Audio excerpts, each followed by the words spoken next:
Hello guys, तो आज के वीडियो में हम जो है वो डाइसैकेराइड के बारे में जो है वो देखेंगे।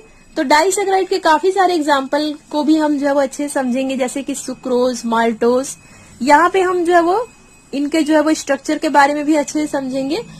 तो जब मैं आप लोगों को कार्बोहाइड्रेट का क्लासिफिकेशन बता रही थी, उस समय भी मैंने आप लोगों को डाइसैकेराइड के बारे में एक्सप्लेन किया हुआ है। सारे वीडियोस आपको कार्बोहाइड्रेट चैप्टर के BSc third year organic chemistry के प्लेलिस्ट में जो है वो मिल जाएंगे, चेक कीजिएगा। तो यहाँ पे हम डाइसैकेराइड का डेफिनेशन देख लेते हैं, देन उसके बाद मैं आप लोगों को माल्टोज का स्ट्रक्चर बताऊंगी। डाइसैकेराइड वे कार्बोहाइड्रेट होते हैं जो मोनोसैकेराइड के 2 मॉलिक्यूल से मिलकर के बने होते हैं। क्योंकि देखिए यहाँ पे डाइसैकेराइड है तो मोनोसैकेराइड के 2 मॉलिक्यूल मिलकर के जो है वो डाइसैकेराइड का फॉर्मेशन करते हैं। एग्जाम्पल के लिए सुक्रोज, लैक्टोज, माल्टोज। तो सबसे पहले हम जो है वो माल्टोज का स्ट्रक्चर देखते हैं। ग्लूकोज के 2 यूनिट मिल करके जो है वो माल्टोज का फॉर्मेशन करते हैं। ग्लूकोज जो कि मोनोसैकेराइड होते हैं, और मोनोसैकेराइड के 2 मॉलिक्यूल आप यहाँ पे देख सकते हो, ग्लूकोज C6H12O6, C6H12O6। ये दोनों ग्लूकोज मिल करके जो है वो माल्टोज का फॉर्मेशन करते हैं, और यहाँ से वाटर का एक मॉलिक्यूल भी रिलीज होता है। या फिर ये कहें कि जब हम माल्टोज का जल अपघटन करते हैं तो वहां पर हमें ग्लूकोज के 2 मॉलिक्यूल जो है वो प्राप्त होते हैं। तो चलिए हम स्ट्रक्चर देखते हैं। जैसा कि आपको पता है, ग्लूकोज के 2 यूनिट मिल करके जो है वो माल्टोज का फॉर्मेशन कर रहे हैं। तो यहाँ पे स्ट्रक्चर में हम लोग जो है वो अल्फा डी ग्लूकोज जो है वो लेते हैं। 2 अल्फा डी ग्लूकोज का जो हम लोग यहाँ पे जो है वो पाइरेनोस स्ट्रक्चर बनाते हैं। तो ये स्ट्रक्चर अगर अभी तक आप लोग नहीं समझे हो, तो जब मैं ग्लूकोज का स्ट्रक्चर बता रही थी तब मैंने इन स्ट्रक्चर को अच्छे से एक्सप्लेन किया हुआ है, और इसे हम लोगों ने बनाना भी सीखा हुआ है कि कैसे हम alpha D glucose, beta D glucose जो है वो बनाते हैं। तो यहाँ पे हम जो है वो अल्फा ग्लूकोज के 2 यूनिट जो है वो लेते हैं। दोनों अल्फा डी ग्लूकोज है, दोनों यहाँ पे दोनों स्ट्रक्चर जो है वो आपका अल्फा डी ग्लूकोज है। तो यहाँ पे क्या होता है, दोनों अल्फा डी ग्लूकोज का जो OH है, इसमें से H2O जो है वो वाटर का एक मॉलिक्यूल जो है वो जुड़ करके यहाँ से बाहर निकल जाते हैं, मतलब -H2O हो जाता है। और -H2O होने के बाद जो है वो ये दोनों पाइरेनोस स्ट्रक्चर जो है वो आपस में जो है वो कंबाइन हो जाते हैं, और यहाँ पे इस तरीके से जो है वो आपका स्ट्रक्चर बनता है, जो कि माल्टोज का पाइरेनोस स्ट्रक्चर कहलाता है। माल्टोज मॉलिक्यूल की पाइरेनोस स्ट्रक्चर।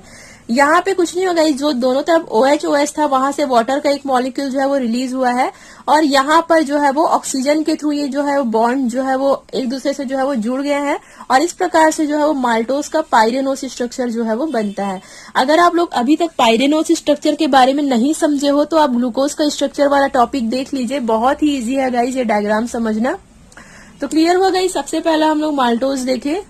तो माल्टोज कैसे बनता है, हम लोग यहाँ पे अल्फा डी ग्लूकोज का 2 यूनिट हम लोग लिए हुए हैं, 2 मॉलिक्यूल हम लोगों ने लिया हुआ है, और जब हम दोनों मॉलिक्यूल को आपस में ऐड करते हैं तो आप देख रहे हो वाटर का एक मॉलिक्यूल जो है वो यहाँ से बाहर निकलता है, और आपका माल्टोज का फॉर्मेशन जो है वो होता है। तो क्लियर हो गया सबको माल्टोज का स्ट्रक्चर। अब चलेगा सेकंड हम देख लेते हैं सुक्रोज। तो सुक्रोज भी डाइसैकेराइड होते हैं, और ये भी मोनोसैकेराइड के 2 मॉलिक्यूल से मिलकर के जो है वो बने होते हैं। तो आप देख रहे हो ग्लूकोज और fructose, C6H12O6 plus C6H12O6। Glucose और फ्रक्टोज मिल करके जो है वो सुक्रोज का फॉर्मेशन करते हैं, और यहाँ से भी वाटर का एक मॉलिक्यूल जो है वो रिलीज होता है।